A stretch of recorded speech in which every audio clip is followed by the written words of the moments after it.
Hello and welcome back दोस्तों। तो ये जो वीडियो सीरीज चल रही है इसमें क्या हो रहा है, मैं एक बार आपको इसका शॉर्ट में इंट्रोडक्शन दे देता हूँ। ये S K Mapa book introduction to real analysis 9th edition में यहाँ पे चला रखा हूँ और इसका चैप्टर नंबर 8 हम लोग कर रहे हैं। ये है chapter number 8। Okay, chapter number 8 में पेज नंबर 264 तक हम पहुँच चुके थे। उसके बाद का हमें यहाँ पे करना है और इसके पहले तक ये जो एक्सटेंशन ऑफ द थ्योरम्स है यहाँ तक पिछली वीडियो में कवर करवा दिया गया है। ठीक है, ये जो चैप्टर है वो है कॉन्टिन्यूटी, चैप्टर नंबर 8 कॉन्टिन्यूटी। और जो बुक में लैंग्वेज दी हुई है एज इट इज लैंग्वेज मैं आपको इस वीडियो सीरीज में समझाने वाला हूँ। जो बुक में लैंग्वेज दी हुई है एज इट इज समझाऊंगा। ठीक है, तो आगे बढ़ते हैं। एक्सटेंशन ऑफ द थ्योरम, जो ऊपर की थ्योरम पिछली वीडियो में हमने जो पढ़ा था उस थ्योरम को और ज़्यादा आगे एक्सटेंड किस तरह से कर सकते हैं। तो उसके लिए हम क्या कहते हैं, let A is a subset of R and F is a function from A to R and G is a function from D to R and F of A is a subset of D. यहाँ तक तो हमने पहले भी देख लिया था, पिछली जो थ्योरम है उसमें भी यहाँ तक तो गिवन था। ओके, लेकिन अब यहाँ पर क्या बोला जा रहा है कि C एक लिमिट पॉइंट है A का। ठीक है भाई, लेकिन उस फंक्शन की लिमिट जो है x टेंडिंग टू C पर, मतलब जब x आपका C पर टेंड करता है तो f ऑफ x जो है वो फाइनाइटली एग्जिस्ट नहीं करता है, वो आपका फाइनाइटली एग्जिस्ट नहीं करता है। अब आगे, if for some b belonging to real number closed open interval b to infinity contained inside d, अगर b से infinity कोई इंटरवल ओपन इंटरवल d में कंटेन हो रहा है तो इसका मतलब क्या है, d भी आपका क्या होना चाहिए, इनफाइनाइट होना चाहिए, तभी तो कंटेन हो जाएगा। अब इसकी जो लिमिट है ना g ऑफ y की लिमिट देखो, सबसे पहले तो यहाँ तक समझने की ये वाली लाइन फिर से एक बार रिवाइज करने की कोशिश करते हैं। इस लाइन में क्या दिया हुआ है हमें, a एक सबसेट है रियल नंबर का, ठीक है, f एक फंक्शन है, g एक फंक्शन है, f का डोमेन a है, g का डोमेन d है। अब a डोमेन को उठा करके अगर आप पूरे फंक्शन में रख देते हो तो ये इस फंक्शन की रेंज मिल जाएगी हमें, इस f फंक्शन की रेंज मिल जाएगी। अब ये जो f फंक्शन की रेंज होगी ना, ये रेंज एक सबसेट होगा g फंक्शन के डोमेन का, मतलब f of a is a subset of d। ठीक है, अब आगे क्या कहा है कि let c be a limit point of a। भाई a सेट का आप a जो आपका डोमेन है उस डोमेन का लिमिट पॉइंट है c। ठीक है, तो उस लिमिट पॉइंट की ओर जब हम बढ़ेंगे, देखो जब भी x टेंडिंग टू समथिंग होता है ना, और वो जो समथिंग होगा वो हमेशा ही कुछ ना कुछ लिमिट पॉइंट ही होगा। इसका मतलब क्या होता है पता है, ये जो समथिंग होगा ये हमेशा ही एक लिमिट पॉइंट होना चाहिए। क्यों? क्योंकि हम x से उस समथिंग पर टेंड कर रहे हैं, और टेंड हम कब करेंगे, जब उस समथिंग के आसपास पॉइंट्स होंगे, पॉइंट्स नजर आएंगे, हमें पॉइंट्स होने चाहिए, तभी तो हम उस x से लेकर के उस जो भी आपका समथिंग है, कोई भी नंबर है, उस नंबर तक हम कब पहुंच पाएंगे, जब बीच में पॉइंट्स होंगे। बिना पॉइंट्स के हम कैसे पहुंच पाएंगे, नहीं पहुंच पाएंगे ना। तो इसका मतलब है कि x से लेकर के हम c तक जा रहे हैं, इस यही चीज आपको ये बता देती है कि c जो है वो लिमिट पॉइंट होना चाहिए। ठीक है, अब f ऑफ x जब देखते हैं हम, जब x को c पर देखते हैं तो फंक्शन जो है ना, फंक्शन वो डिफाइन ही नहीं होता है, वो प्लस इंफिनिटी की ओर टेंड कर जाता है।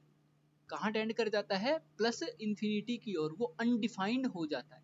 अगर ऐसा होता है then if for some b belonging to real number b से इंफिनिटी ओपन इंटरवल जो होगा वो आपके d का सबसेट हो अगर, ठीक है, अभी इफ में ही चल रहा है, एंड ये वाला भी इफ में ही है, यहां से लेकर के इफ से लेकर के यहां तक पूरा आपको गिवन है पहले। ठीक है, अगर b एक रियल नंबर है और b से लेकर के इंफिनिटी तक एक ओपन इंटरवल d का सबसेट है, and limit y tending to infinity अगर हम देखते हैं, y की वैल्यू को हम बहुत बड़ा बना देते हैं, ग्रेटर ग्रेटर मतलब फार फार बिग, बहुत बड़ा बना देते हैं, मतलब y को आप बहुत ऊंचाई तक लेकर के जाते हैं, बढ़ाते जाते हैं बढ़ाते जाते हैं, मतलब उसको इन्फिनिटी की ओर टेंड करवा देते हैं।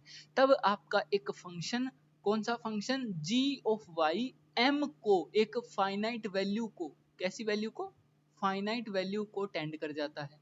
ठीक है, मतलब g ऑफ y की जब हम लिमिटिंग वैल्यू देखते हैं y टेंडिंग टू इन्फिनिटी पर, तो हमें एक फाइनाइट वैल्यू मिलती है जो कि m है। ओके, देन अब यहां तक इफ का खत्म हो गया, अब आएगा then.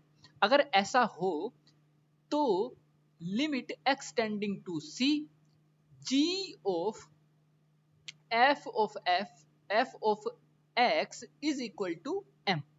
Okay, g of f of x is equal to m। ये क्यों आया, देखो जब आप x को c की तरफ टेंड कर रहे हो, तो अभी हमने जस्ट पिछली ही थ्योरम में देखा था कि भाई g of f of x अगर है तो ये g of limit x tending to c f of x हम इसमें डायरेक्ट तो नहीं लिखते, लेकिन ऐसा ही हमें लास्ट में जो रिजल्ट है ऐसा ही हमें मिलता है। तो हम जब f ऑफ x के x tending to c limit लगाते हैं तो वो लिमिट हमें क्या मिलेगी, वो इन्फिनिटी मिलेगी। और जब हम जी ओ इन्फिनिटी देखते हैं, मतलब जी ओ इन्फिनिटी, अब इन्फिनिटी पे वैल्यू तो नहीं मिलेगी ना भाई, इन्फिनिटी कोई वैल्यू थोड़ी होती है, इन्फिनिटी तो इन्फिनिटी होता है, मतलब डिफाइन ही नहीं होता कोई। तो इन्फिनिटी पर हम इसकी क्या देखते हैं, इसकी देखते हैं हम लिमिटिंग वैल्यू। तो limiting value of G when y tending to infinity, अब आपका g ऑफ y जो है वो इन्फिनिटी सॉरी m के इक्वल आपको यहाँ पर मिल जा रहा है। किसके इक्वल मिल जा रहा है, m के इक्वल यहाँ पे आपको मिल जा रहा है। मतलब g यहाँ पे y था, y को आप इन्फिनिटी तक लेके गए तो आपका g कहाँ चला गया, g चला गया m को। इसी तरह से यहाँ पे ये limit y tending to infinity पर gy m के इक्वल मिल जाएगा। तो यहाँ पे क्या होगा, g of f of x is equal to m हमें यहाँ पर देखने को मिल जाएगा। वेयर m क्या है, एक रियल नंबर है, ठीक है, फाइनाइट रियल नंबर। और m आपका मतलब रियल नंबर भी हो सकता है। अब ध्यान से देखना इस चीज को, m जो है वो आपका रियल नंबर भी हो सकता है, फाइनाइट रियल नंबर भी हो सकता है, प्लस इन्फिनिटी को भी टेंड कर सकता है, माइनस इन्फिनिटी को भी टेंड कर सकता है। अब ये जो प्लस इन्फिनिटी और माइनस इन्फिनिटी की जो संभावनाएं हैं, ये संभावनाएं आई कैसे, इन संभावनाओं को देखने के लिए हम कौन सा लॉजिक देंगे, मतलब किस लॉजिक से हम कह सकते हैं कि ये m जो है अब प्लस इन्फिनिटी या माइनस इन्फिनिटी को टेंड कर जा रहा है। भाई m जब यहीं से आपका फाइनाइट होगा तो वो फाइनाइट चला जाएगा, इनफाइनाइट होगा तो इनफाइनाइट चला जाएगा। सिंपल सी बात है, यहाँ पे आपके g फंक्शन को देखना होगा कि g फंक्शन आपका y टेंडिंग टू इन्फिनिटी पे कैसा बिहेव कर रहा है। तो जैसा फंक्शन g बिहेव करेगा y टेंडिंग टू इन्फिनिटी पर, वैसा ही यहाँ पर आपको m मिल जाने वाला है, isn't it? अब देखते हैं b, अब देखते हैं हम b। Let c be a limit point of a, okay, limit x tending to c पर आपका f ऑफ x इस बार माइनस ऑफ इन्फिनिटी की ओर टेंड कर गया। भाई माइनस ऑफ इन्फिनिटी की ओर टेंड कर गया। अच्छा, एक चीज यहाँ पे ना स्किप कर दी मैंने, देखो आपको क्या दिया हुआ था कि f ऑफ a जो होगा वो d के अंदर कंटेन हो जाएगा। क्या दिया हुआ है, f ऑफ a जो है वो d में कंटेन हो जाएगा। जब आपका f ऑफ a d में कंटेन हो जाएगा, और f ऑफ a है क्या, f ऑफ a है क्या चीज, ये भी तो हमें देखना है ना। f ऑफ a है आपके फंक्शन f की रेंज, और फंक्शन f की रेंज ही तो हम यहाँ पर ले रहे हैं b से लेकर के इन्फिनिटी।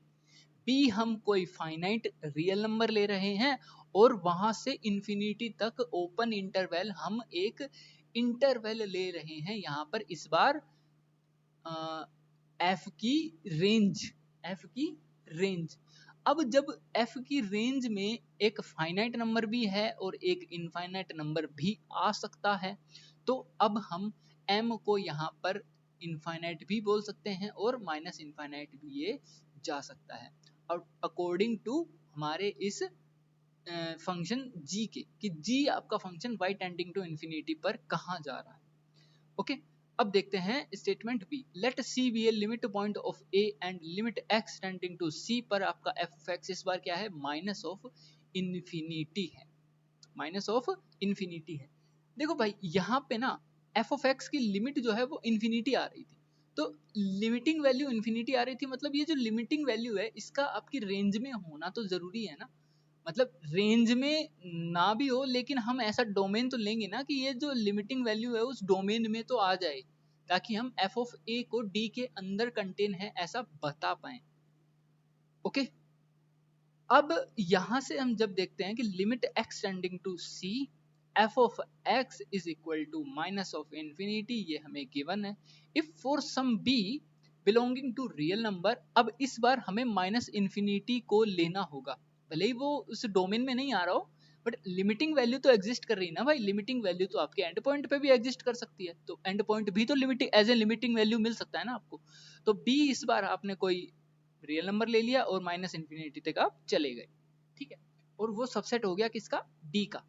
अब y को जब माइनस इंफिनिटी की ओर आप टेंड करवाते हो तो आपको m मिलता है, ये भी आपको गिवन है। Then g of f of x is equal to m मिलेगा।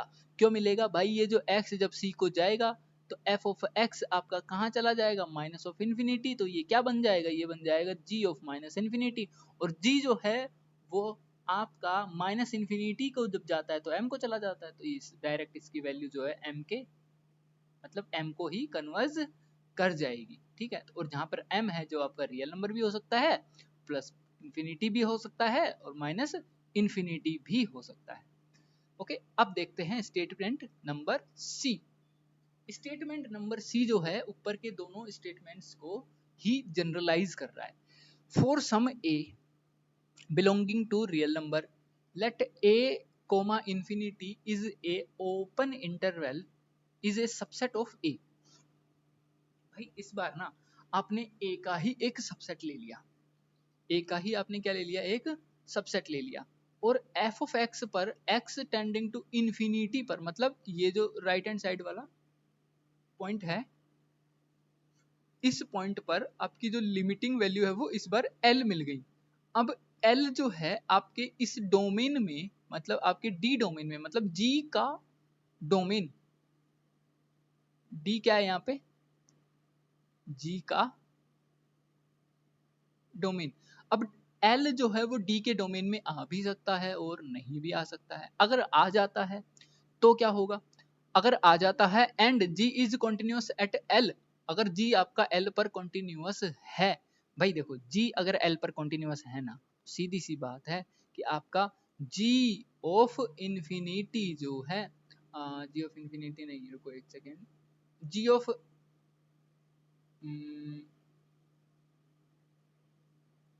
कॉन्टिन्यूअस एट L, ठीक है। तो लिमिटिंग वैल्यू जो है ना भाई, G की जो लिमिटिंग वैल्यू है, G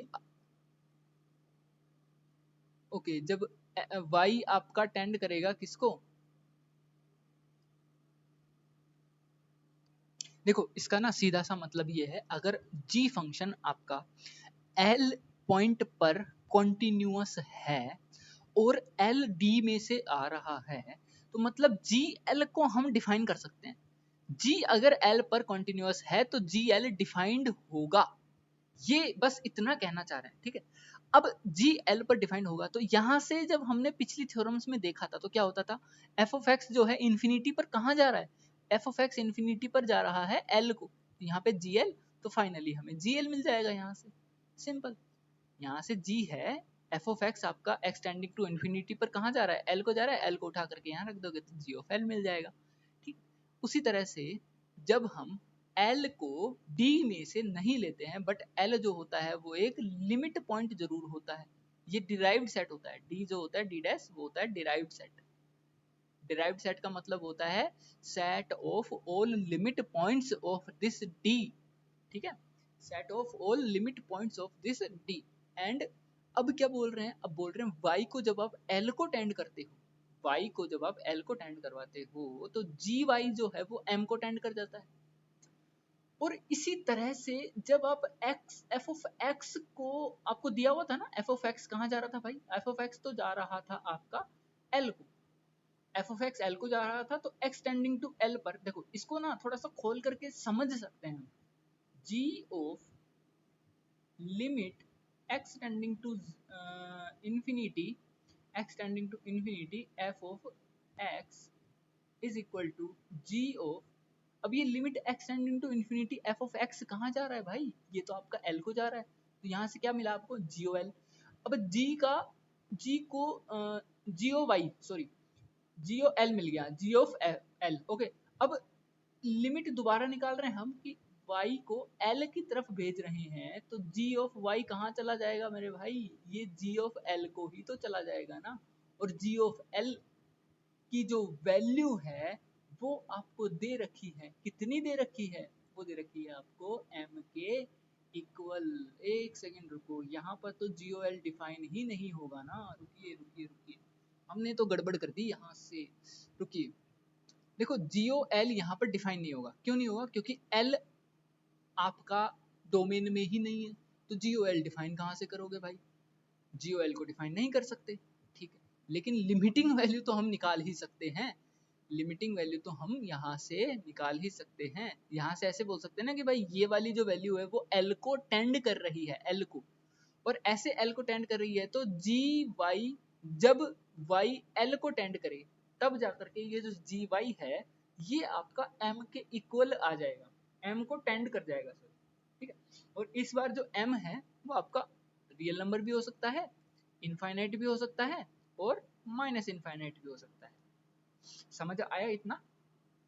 आपको अगर कुछ भी समझ में नहीं आ रहा तो एक बार कमेंट सेक्शन में मुझे डिटेल से बता सकते हैं कि ये चीज़ हमें समझ में नहीं आई है, देन फिर अगली जो वीडियो आएगी उसके अंदर मैं उसको और अच्छे से एक्सप्लेन करने का ट्राई करूँगा, ठीक है। अब देखते हैं statement number D. Statement number D में क्या किया है इस बार, देखो उस स्टेटमेंट नंबर सी में क्या किया था, इन ए से लेकर के इन्फिनिटी कर दिया था, अब यहाँ पे माइनस इन्फिनिटी से ए कर दिया है। For some a belonging to real number minus infinity to a, अब सबसेट हो गया a का, ओके। x को जब माइनस इन्फिनिटी की ओर टेंड करवाएंगे और f ऑफ x आपका l को टेंड कर जाएगा, तो इसमें फिर से दो केस बन गए, सेम कंडीशन है ऊपर वाली, इसमें आपके फिर से दो केस बन जाने वाले हैं। l जब आपका d के अंदर आए, और d क्या है भाई, आपके g का डोमेन है, g अगर कॉन्टिन्यूस होगा l पर, तो x tending to minus infinity पर ये फिर से g of f of x equal to gl आपको मिल जाने वाला है। gl आपको मिल जाएगा, क्यों मिल जाएगा, क्योंकि इस बार आपका l जो है d के अंदर बिलोंग कर रहा है, अगर डी में बिलोंग नहीं करता तो जीएल नहीं मिलता आपको, आपको जीएल की जगह आपको एम लिखना पड़ता कुछ ना कुछ, और एम यहाँ पे आपकी बार रियल नंबर इन्फिनिटी या फिर माइनस इन्फिनिटी हो सकता। सेम कंडीशन है, एल आपका डी में नहीं आ रहा, एल आपका डी डैश में आ रहा है, डी डैश का मतलब है यहाँ पे डिराइव्ड सेट, डिराइव्ड सेट मतलब यहाँ पे लिमिट पॉइंट्स का सेट, लिमिट पॉइंट्स का सेट मतलब वो एक खुद एक क्या है, लिमिट पॉइंट है, लिमिट पॉइंट को कन्वर्ज कर सकते हैं हम y से लेकर के, जब l पर हम जाते हैं तो y जो GY है वो M को चला जाता है, M अब इस बार आपका रियल नंबर भी हो सकता है, इन्फिनिटी भी हो सकता है, माइनस इन्फिनिटी भी हो सकता है।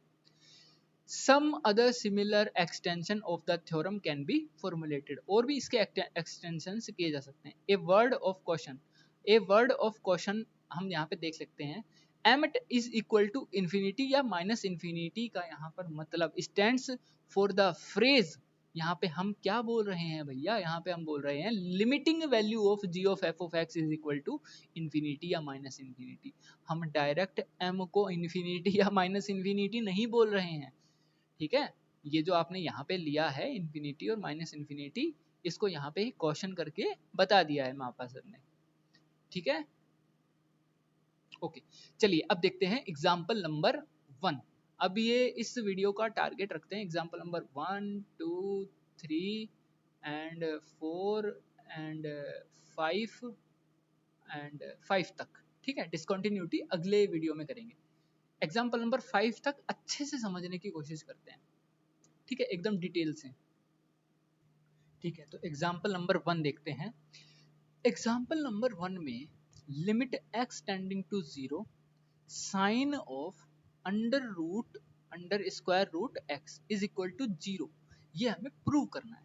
भाई वैसे तो हमें सीधा पता है कि यार वैसे डायरेक्ट हम लिमिट निकालते हैं तो इसकी ये तो 0 के ही इक्वल आएगा, बट अगर इसको पूरे प्रोसीजर के साथ में हम दिखाना चाहते हैं कि कैसे आया 0 के इक्वल, ठीक है, मतलब साइन रूट एक्स है तो एक कंपोजिट फंक्शन ही, क्योंकि पहले x के कौन अप्लाई हो रहा है, रूट अप्लाई हो रहा है, रूट अप्लाई होने के बाद में कौन अप्लाई हो रहा है, साइन अप्लाई हो रहा है, तो है तो यहाँ पे कंपोजिट फंक्शन।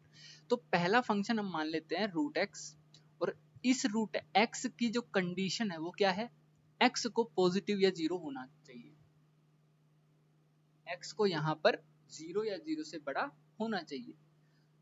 अब ये ऐसा क्यों लेते हैं हम, यहाँ पर x की जो वैल्यूज है ना, जो x ले सकता है, मतलब इस फंक्शन का जो डोमेन है उस डोमेन को ही यहाँ पर लिखते हैं कि क्या क्या इनपुट्स लिए जा सकते हैं। तो x की वैल्यू यहाँ पे या तो पॉजिटिव हो सकती है या फिर 0 के इक्वल हो सकती है, ठीक है।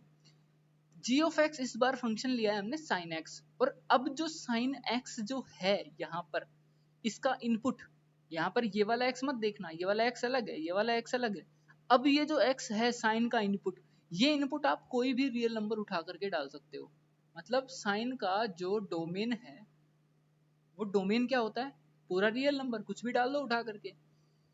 अब इन दोनों फंक्शंस का अगर हम एक कॉम्पोजिट फंक्शन बनाना चाहते हैं तो कैसे बनाएंगे, अगर इन दोनों फंक्शंस का कॉम्पोजिट फंक्शन बनाएंगे तो इनकी ये जो कंडीशंस है ना,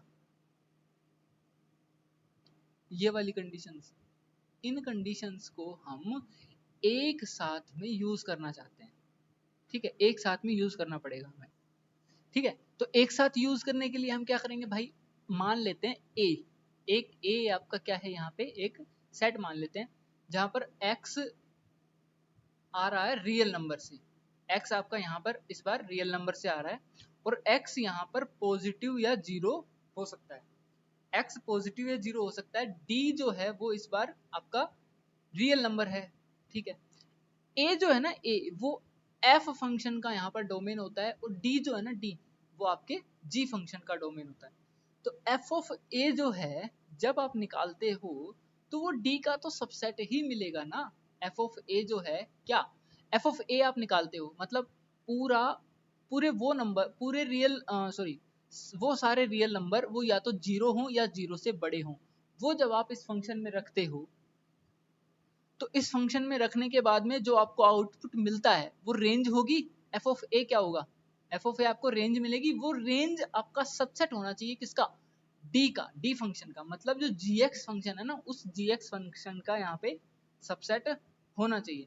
तो इस तरह से हम यहाँ पे जी ओ एफ ऑफ एक्स यहाँ पे डिफाइन कर देते हैं, जी ऑफ एफ ऑफ एक्स यहाँ पे डिफाइन किया, तो इस बार हम एक्स पर अगर एक कंडीशन लगा दें कि एक्स जो है वो ग्रेटर देन और इक्वल टू 0 होना चाहिए, और साइन रूट एक्स यहाँ पर हम जी ऑफ एफ ऑफ एक्स यहाँ पे डिफाइन कर देते हैं, तो ये जो कंडीशन है ना, ये कंडीशन अकेली ही फुलफिल कर जाती है, ये कंडीशन एक्स को लेने के लिए एक्सेप्टेबल है, मतलब एक्स को हम अगर पॉजिटिव या 0 ले लेते हैं तो ये जी ऑफ एफ फंक्शन कहीं भी प्रॉब्लम नहीं क्रिएट करेगा, ठीक है। देखो इन दोनों का इंटरसेक्शन ही लेना होता है हमें, छोटी कंडीशन कौन सी है, छोटी कंडीशन ये है तो छोटी कंडीशन को उठा लो, इंटरसेक्शन अपने आप आ जाएगा, ठीक है। अब 0 ए डैश में बिलोंग करता है, भाई 0 जो है ना, ये 0 आपके ए डैश में बिलोंग करता है, बिल्कुल करता है। ए डैश है क्या, ए डैश है आपका derived set of A, A set क्या है, वो सारे रियल नंबर्स जो पॉजिटिव हो या फिर 0 हो, तो 0 तो खुद ही इसके अंदर कंटेन हो गया, तो 0 तो ए डैश में भी आ जाएगा, ठीक है।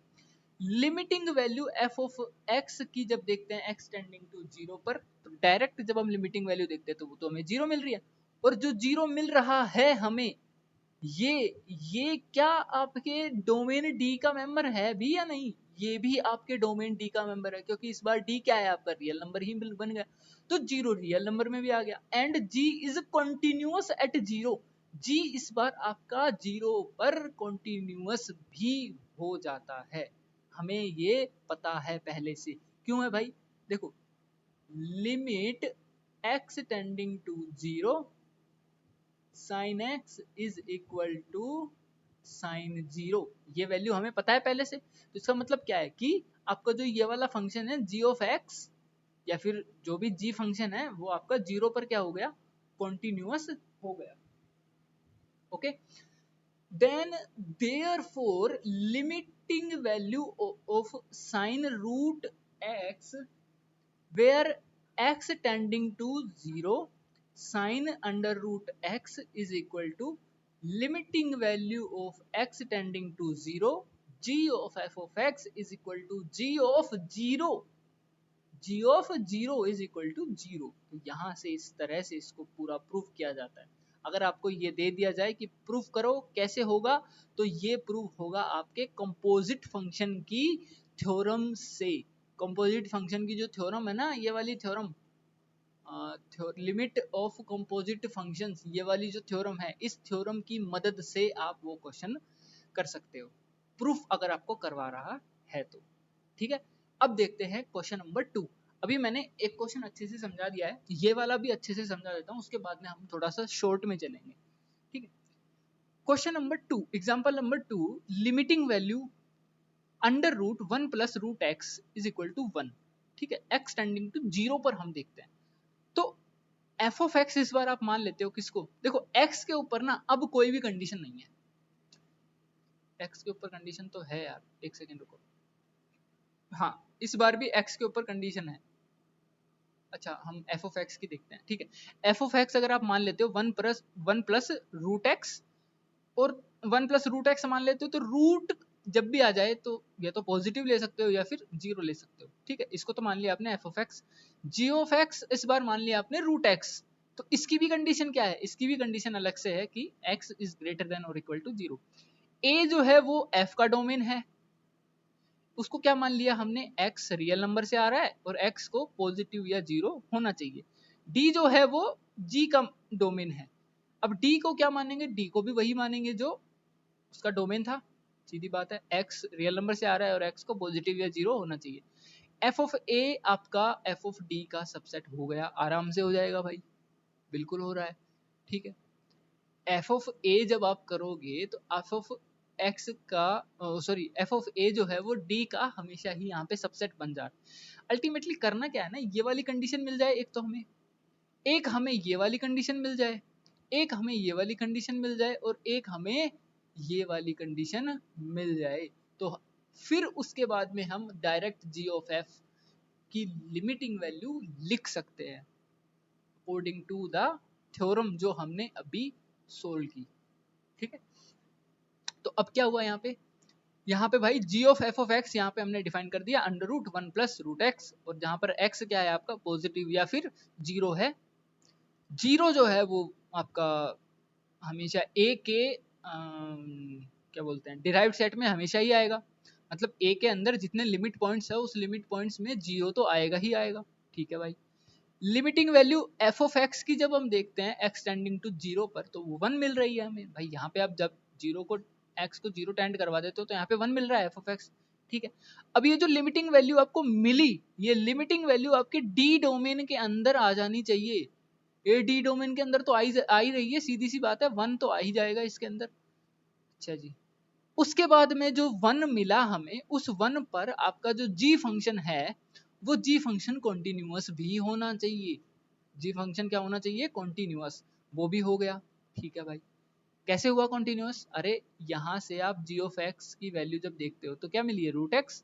जी ऑफ एक्स पर जब आप लिमिट लगाते हो, लिमिट एक्स टेंडिंग टू 1, तो आपको यहाँ पे क्या मिल जाएगा भाई, जी ऑफ 1, और जी ऑफ 1 कितना मिल जाएगा, under root 1।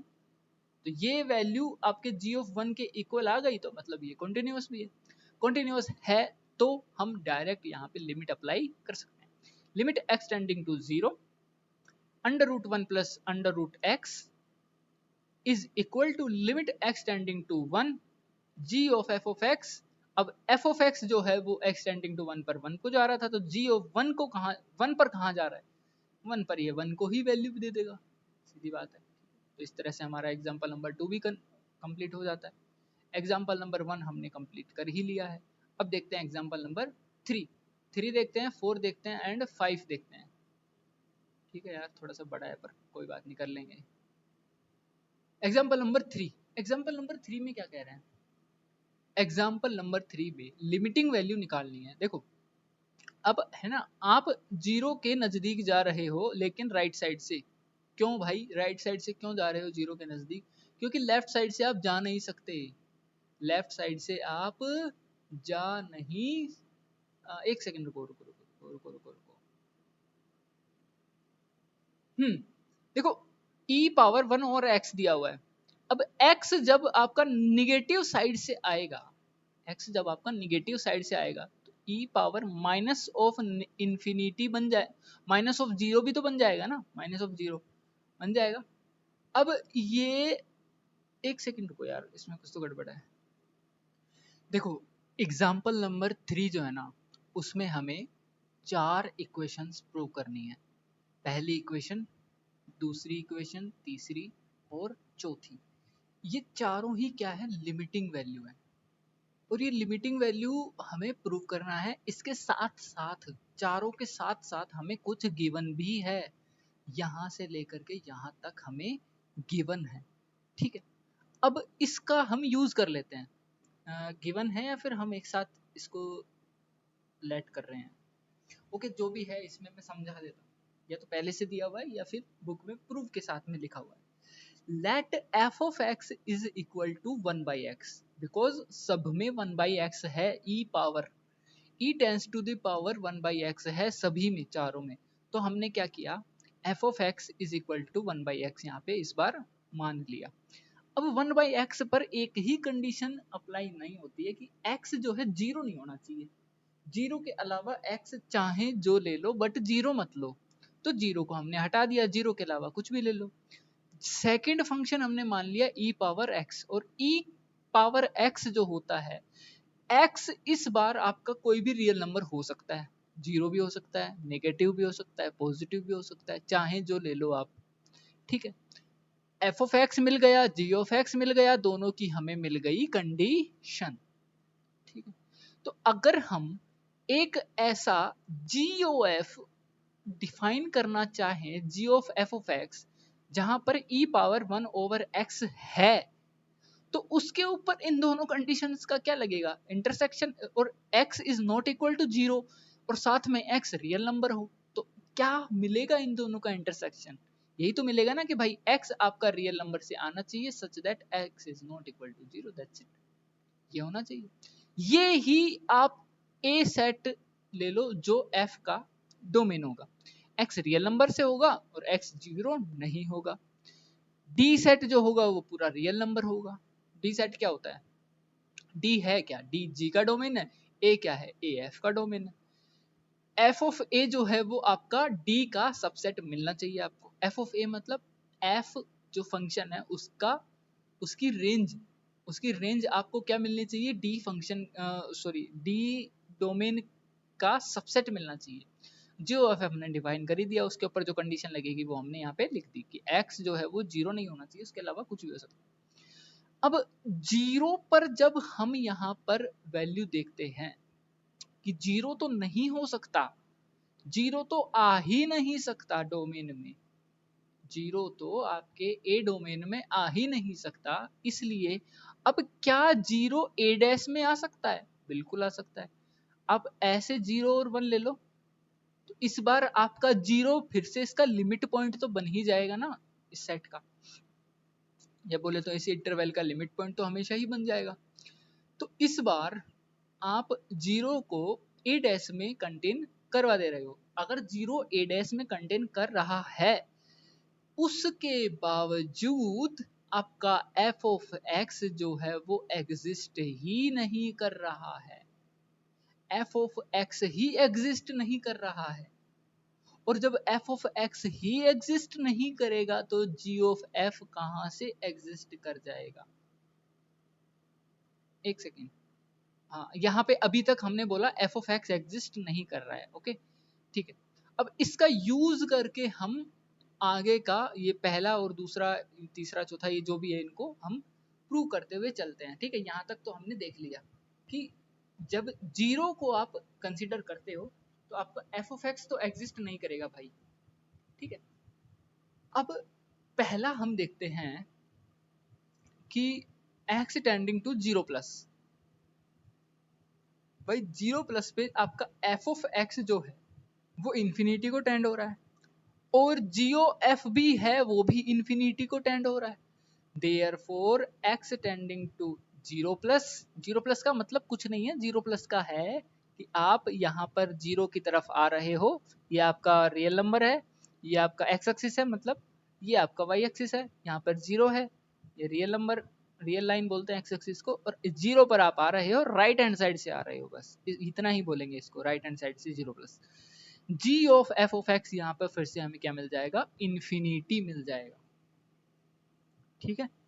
That is limit x tending to 0+ e power 1 over x is equal to infinity, ठीक है। इसकी लिमिटिंग वैल्यू क्या आ जाएगी, इन्फिनिटी के इक्वल आ जाएगी।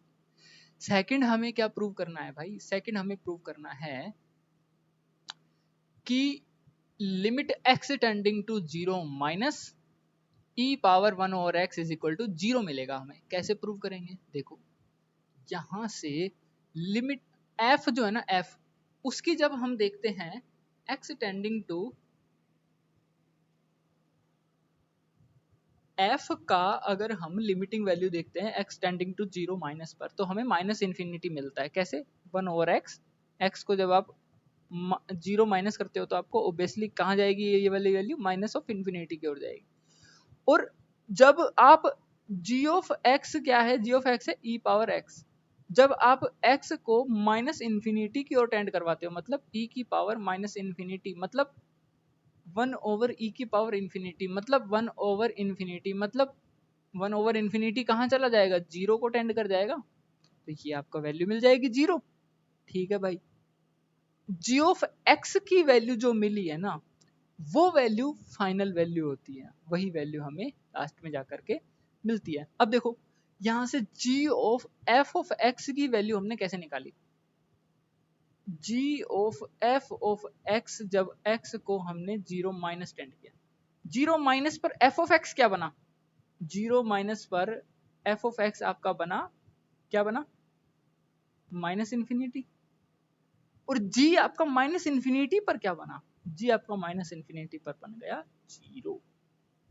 That's it, we are done. अब देखते हैं, अब फंक्शन आपका x टेंडिंग टू इन्फिनिटी पर तो 0 बन जाएगा ना भाई, 1 ओवर इन्फिनिटी 0 बन गया, 0 आपके डोमेन से आ रहा है, g है कॉन्टिन्यूअस एट 0, फिर से हम यहाँ पे g ऑफ f डिफाइन कर सकते हैं, g 0 पर क्या है, 1 है, दैट्स इट, सिंपल, इसके अंदर कुछ है ही नहीं। अगला जो प्रूव है वो सिमिलर है इसके, उसके अंदर भी कुछ नहीं है, माइनस ऑफ इन्फिनिटी में फिर से 1 मिल जाएगा हमें, ठीक है। पहला आ गया, दूसरा आ गया, तीसरा आ गया, तो चौथा भी तीसरे की तरह हो जाएगा। ओके, अब देखते हैं हम एग्जाम्पल नंबर 4। देखो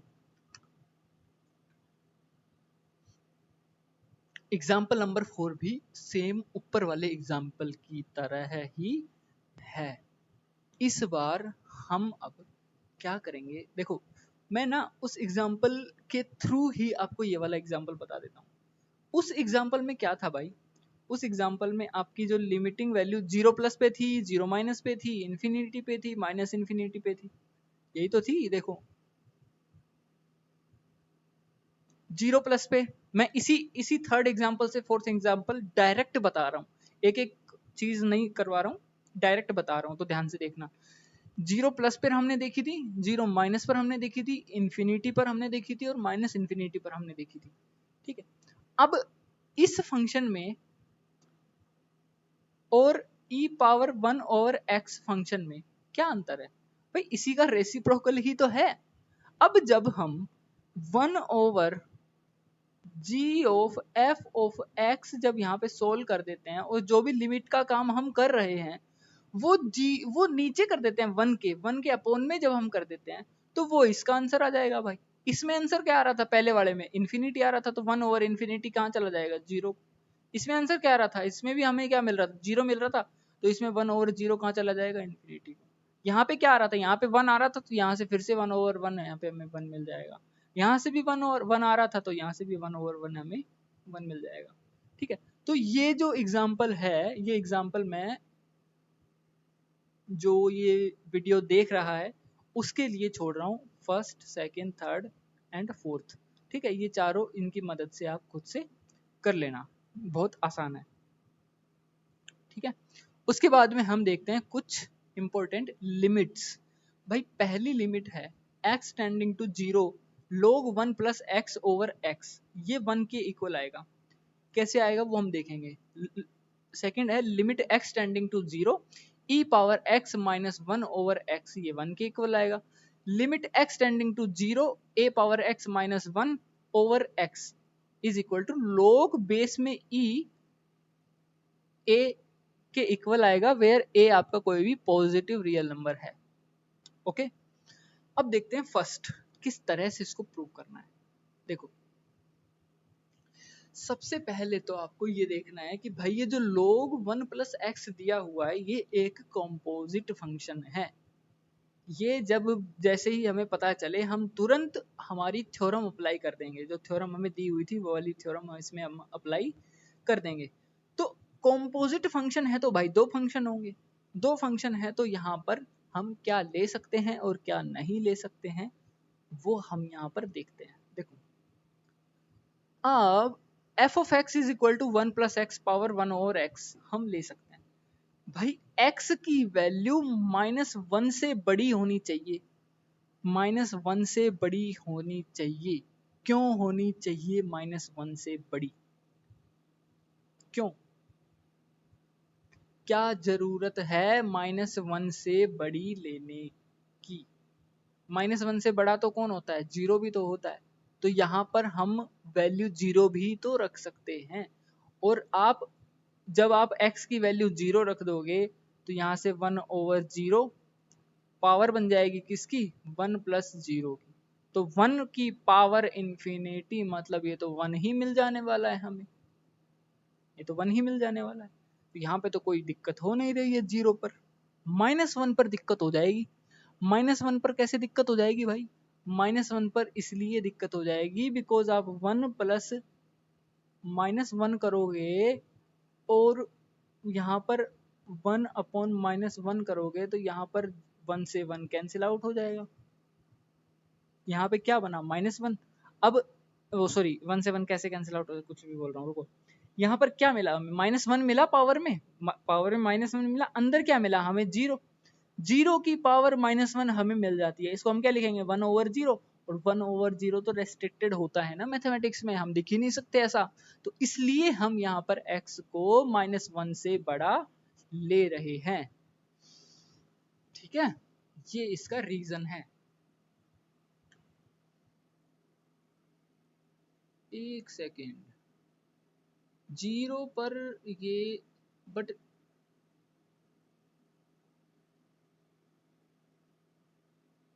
देखो -1 और 0 के बीच की वैल्यूज भी हम यहाँ पे ले सकते हैं, बट 0 नहीं ले सकते हैं।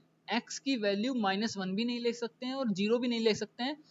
-1 से बड़ी सारी वैल्यू हो जाएगी। मतलब देखो ऐसे है, ये आपका -1 है, ये आपका 0 है और यहाँ पे आपका 1 2 इस तरह से है। ठीक है, ये -1 आपका रेस्ट्रिक्टेड है, नहीं ले सकते। क्यों नहीं ले सकते? अभी मैंने रीजन आपको बता दिया। 0 आप यहाँ पर क्यों नहीं ले सकते? बिकॉज देखो 1 ओवर 0 ना, यहाँ पे मैंने इन्फिनिटी लिख तो दिया, बट यहाँ पे भी तो 1 ओवर इन्फिनिटी है, मैं कैसे लिख सकता हूँ? ये भी मैंने गलत कर दिया, यहाँ पे ऐसे नहीं लिख सकते। तो वापस से 1 ओवर इन्फिनिटी आ गया, मतलब अनडिफाइंड, ये डिफाइंड ही नहीं है। अनडिफाइंड है तो कैसे लिख सकते हैं? इसको नहीं लिख सकते ना, तो इसलिए हम x की वैल्यू 0 भी नहीं ले सकते। ठीक है, तो x की वैल्यू हम -1 से बड़ा ले सकते हैं, मतलब इससे इधर ले सकते हैं, इस 0 को हटाते हुए। -1 से बड़ी 0 को हटाते हुए हम कोई भी वैल्यू यहाँ पर ले सकते हैं। ओके, अब g ऑफ x जो फंक्शन है वो आपका log x लेंगे, और x log मतलब जो होता है फंक्शन, उसका जो आउट इनपुट होता है वो हमेशा पॉजिटिव होना चाहिए, 0 भी नहीं हो सकता, पॉजिटिव होना चाहिए। तो log का ग्राफ क्या होता है? log का ग्राफ ऐसे होता है ना। ठीक है, तो इनपुट में हम यहाँ पर 0 भी नहीं ले सकते, क्योंकि 0 पर जाकर के ये जो log है, log x e, ये जो लोग है जीरो पर जाकर के माइनस ऑफ इन्फिनिटी को टेंड कर जाता है, तो ये भी हम नहीं ले सकते। ठीक है, तो स्ट्रिक्टली पॉजिटिव लेंगे। फिर ए जो है ए, अब हमें ये दिखाना है एक्स जो है -1 से बड़ा और एक्स जीरो नहीं है। कैसे दिखाएंगे? -1 से जीरो, भाई -1 से जीरो तक ले लिया, जीरो से इन्फिनिटी तक ले लिया, सिंपल यूनियन ले लिया दोनों का, ये हमने दिखा दिया। ए फॉर एप्पल, जो एफ का डोमेन है कौन है? ए है। डी जो है वो किसका डोमेन है? log x का डोमेन है। log x का डोमेन क्या है भाई? वो सारे रियल नंबर जो पॉजिटिव हों। और इस बार जब हम देखते हैं तो पॉजिटिव नंबर का मतलब है जीरो से बड़े सारे नंबर। तो भाई जीरो से बड़े हैं तो जीरो पॉजिटिव, देखो zero is neither positive nor negative, तो जीरो से बड़े नंबर हैं तो वो तो ऑलरेडी इसको सेटिस्फाई कर ही रहे हैं ना भाई। एफ ऑफ ए जब आप इसमें डालोगे तो ये तो सारे ही आपको, जो भी आपको मिलेगा वो पॉजिटिव के तो अंदर ही आ जाएगा ना, मतलब रियल नंबर के तो अंदर ही आ जाएगा ना, सिंपल। अगर हम देखते हैं तो मतलब सीधी बात यह है, आउटपुट जो मिलेगा ना आपको, आउटपुट वो हमेशा ही आपको यहाँ से पॉजिटिव मिलने वाला है। That's it. आउटपुट आपको हमेशा ही क्या मिलेगा? पॉजिटिव मिलेगा। ओके, आउटपुट में आप नेगेटिव भी नहीं ले सकते। आउटपुट में आप यहाँ पर नेगेटिव भी नहीं ले सकते। अगर आप नेगेटिव में आउटपुट ले लेते हो तो ये लोग वाला फंक्शन जो है वो डिफाइन नहीं होगा आपका जी ऑफ एफ डिफाइन करोगे तो। ठीक है, अब देखो अब क्या कर रहे हैं हम? अब हम कर रहे हैं जी ऑफ एफ डिफाइन। अब जी ऑफ जब डिफाइन किया तो पहले हमने एफ लगाया, एफ के फिर यहाँ पे जी लगा दिया। जी लगाने का मतलब है यहाँ पे हमने लोग लगा दिया, लोग लगाते ही 1/x नीचे उतर गया तो यहाँ पे 1/x आ गया। ठीक, अब हम बात किस पे कर रहे हैं? जीरो पर कर रहे हैं। तो जीरो तो भाई ए के अंदर तो है नहीं, ए में तो नहीं है, ए के डिराइव्ड सेट में जरूर है। एक कंडीशन फुलफिल हुई। सेकंड, अब जब इसकी लिमिट देखते हैं वो ई मिल रही है, और ई जो है वो डोमेन डी में से आ रहा है। बट डोमेन डी क्या है आपका? Real number.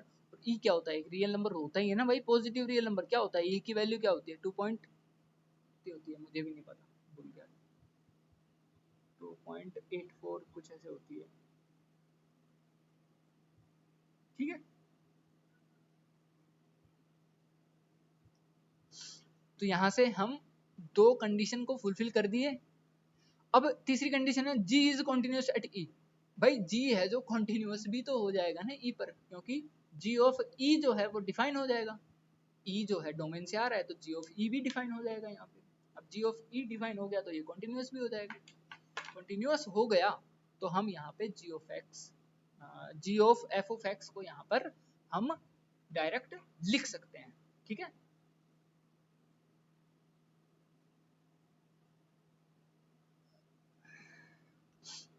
ठीक है, तो हम यहाँ से डायरेक्ट इसको ये लिख सकते हैं। ओके, तो यहाँ तक आई होप ये आपको अच्छे से समझ में आ गया होगा। ओके, अब देखो सेकंड में क्या है। सेकंड में भाई आप इस बार log 1 प्लस एक्स को y मान लो। सेकंड है क्या ये भी तो देख लें। e power x minus 1 upon x, तो log 1 प्लस एक्स को आपका क्या मान लो? y मान लो।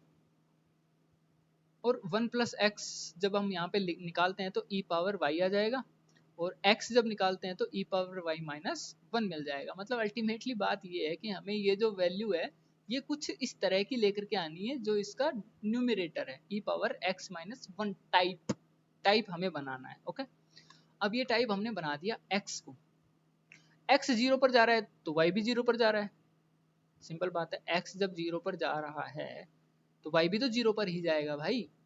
x को जीरो पर भेजोगे तो ये 1 के इक्वल हो जाएगा, 1 के इक्वल हो जाएगा तो यहाँ पे log 1 वापस से जीरो बन जाने वाला है।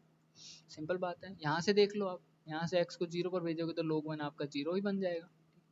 फॉर 1 फ्रॉम 1, जो पहली जो इक्वेशन है, पहली जो इक्वेशन है अभी हमने जो प्रूव किया उसके अकॉर्डिंग जब हम देखते हैं तो 1 जो है वो इसके इक्वल हम लिख सकते हैं। 1 जो है log 1 plus X over x के इक्वल हम लिख सकते हैं। अब log 1 प्लस एक्स को हमने क्या माना था? y माना था। x को हमने क्या निकाल दिया? e पावर y माइनस 1 निकाल दी। इसका हमने कर दिया क्या? रेसिप्रोकल। रेसिप्रोकल करेंगे तो वापस से हमें 1 ही मिल जाएगा, 1 के इक्वल है तो डायरेक्ट यहाँ से प्रूव हो गया। उसके बाद में हमने क्या किया यहाँ पर? इसके बाद में हमने डायरेक्ट यहाँ पर limit x tending to 0 a power x minus 1। अब e पावर x पावर, देखो यहाँ पे a पावर x को ना, a पावर x को हमने कुछ इस तरह से तोड़ दिया कि e power log a power x, इसको ऐसे लिखा जा सकता है क्या? अब इसको ऐसे लिखने के पीछे का रीजन क्या है? देखो e पावर log जो होता है वो आपका क्या होता है, वो आपका वो 1 ही तो दे देगा ना आपको, हमेशा हमेशा आपको 1 ही तो दे देगा ना भाई। तो अब यहां से आप direct e power log a power x लिख सकते हो। अब log जो है वो x को नीचे उतार देता है, तो e power x log e a मिल गया। ठीक है, यहां से हमने यहाँ पे इसको ऐसे लिख दिया। अब वापस से हम क्या करेंगे, इस बार log e a से ऊपर और नीचे यहाँ पे मल्टीप्लाई कर दिया। log e a से ऊपर नीचे यहाँ पे क्या किया, मल्टीप्लाई कर दिया। तो log e a से जब यहाँ पे हम मल्टीप्लाई करेंगे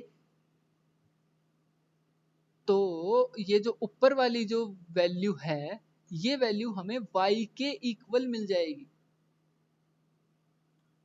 देखो यहाँ पे क्या किया है ना, यहाँ तक तो सबको समझ में आ गया होगा, ठीक है। log e a से ऊपर नीचे मल्टीप्लाई किया। अब हमने क्या किया ना, x log e a को हमने y मान लिया। अब यहाँ पर x को जब 0 भेजते हैं तो y भी 0 चला जाएगा।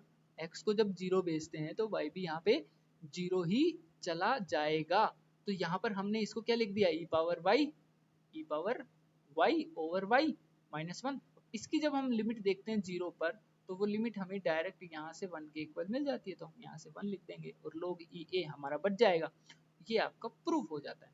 तो अगली वीडियो में हम देखेंगे डिस्कंटिन्यूटी क्या होती है, कहाँ से आई, क्यों आई, जरूरत क्या पड़ी इसकी, ठीक है, कितने टाइप्स की होती है। ये जितना भी इसके अंदर मटेरियल दे रखा है सब कुछ एज इट इज मैं बुक की लैंग्वेज को सिंप्लीफाई करके समझाने वाला हूँ, ठीक है। बुक ही पढ़ रहे हैं हम सिंपल वे में, सिंपल लैंग्वेज में, ठीक है। बुक को ही समझा रहा हूँ सिंपल लैंग्वेज में।